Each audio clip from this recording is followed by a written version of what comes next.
আসসালামু আলাইকুম। আমিনার বাংলার ঘরে সকলকে স্বাগত। সবাই কেমন আছেন? আজ আমি রান্না করছি ডিম আলু ছোলার ডাল। যখন ঘরে সবজি শেষ হয়ে যায় তখন এই তরকারির কথা মনে পড়ে। আজকে তাই আপনাদের সামনে নিয়ে এলাম। দেখুন কেমন করে রান্না করি। প্রথমেই ছোলার ডাল আলু একসঙ্গে সেদ্ধ করে নিচ্ছি। আমি আগে থেকেই ছোলার ডালটা ভিজিয়ে রেখেছিলাম। গ্যাসের ওপরে কড়াই চাপিয়ে অল্প একটু তেল দিয়ে সেদ্ধ করা ডিমগুলো ভেজে নেব। তেলের ওপরে সামান্য একটু হলুদ গুঁড়ো দিচ্ছি, দিয়ে সব ডিমগুলো দিয়ে দেব, দিয়ে হালকা আঁচে ভাজতে থাকবো।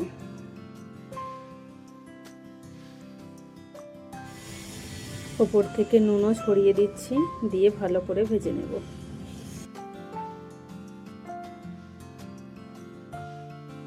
হয়ে গেছে ভাজা, তুলে নিচ্ছি। আবারও এই কড়াইতেই রান্না করার জন্য তেল দিয়ে দেব। আমি এখানে হাফ কাপ তেল দিচ্ছি।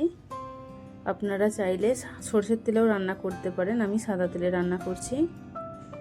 আর দিচ্ছি পেঁয়াজ। পেঁয়াজটা এখানে দুটো মিডিয়াম সাইজের আছে, পাতলা পাতলা করে কুচিয়ে নিয়েছি, দিয়ে ভালো করে ভেজে নেব। পেঁয়াজটা একদম লালচে লালচে করে ভাজবো। হয়ে গেছে ভাজা। এবার দেব বাকি মশলা।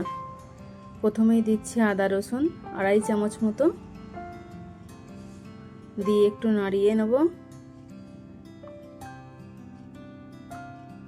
একটু কষা হয়ে গেলে বাকি মশলা দেব।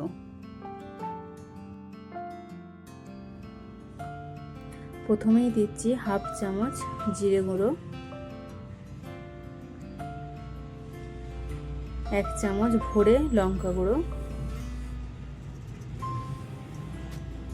1 চামচ ধনে গুঁড়ো, 1 চামচের থেকে একটু কম হলুদের গুঁড়ো। ভালো করে মশলাটা মিশিয়ে নেব। মশলাটা মিনিট 5 কষতে হবে। অল্প অল্প পানি দিয়ে কষাতে থাকবো।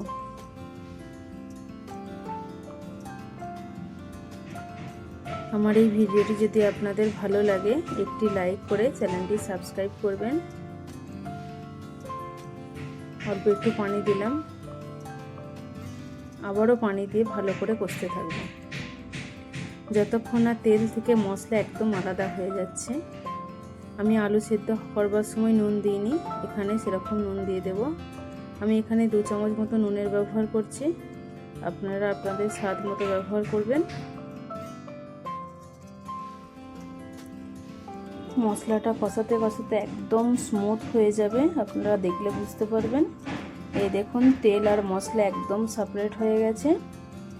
এইদিকে আলু ছোলার ডাল সেদ্ধ হয়ে গেছে। আমি 3টে মতো সিটি দিয়েছি। এই দেখুন। এবারে বাকি রান্নাটা করে নিচ্ছি। এইদিকেও মশলা রেডি হয়ে গেছে।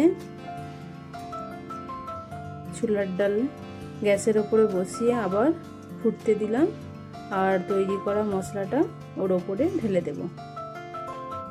ঢেলে দিয়ে ছোলার ডাল আর মশলা একসঙ্গে ভালো করে মিশিয়ে নেব। মিশিয়ে নিয়ে কিছুক্ষণ ফুটতে দেব। খুব হালকা হাতে মেশাতে হবে, আর ছোলার ডাল মানে নিচে বসে যাওয়ার চান্স থাকে, হালকা হাতে নাড়িয়ে নিতে হবে। ফুট এসে গেছে, এবারে দিয়ে দেব ভাজা ডিমগুলো।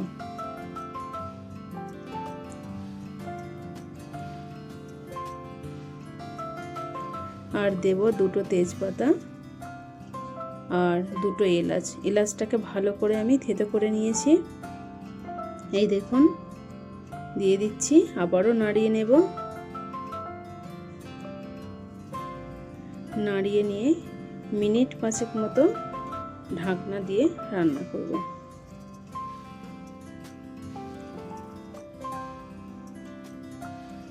এই রান্নাটা খুব সহজে খুব তাড়াতাড়ি হয়ে যায়। এখানে আমাকে একটু নুনটা কম লাগছিল, আমি একটু নুন দিলাম।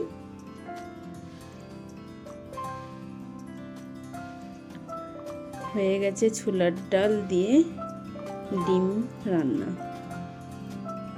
মিনিট 5 মতো রান্না করছি। এবার গ্যাস বন্ধ করে তরকারি বেড়ে আপনাদেরকে দেখাচ্ছি।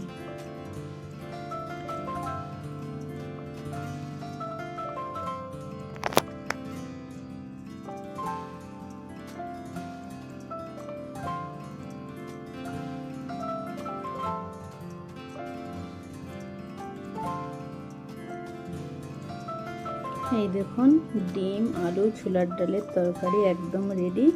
আপনি রুটির সঙ্গে ভাতের সঙ্গে পরিবেশন করতে পারেন। যে কোনো মানুষের পছন্দ হবে, একবার বানিয়ে দেখতে পারেন। ভিডিওটি শেষ পর্যন্ত দেখার জন্য ধন্যবাদ। সবাই ভালো থাকবেন।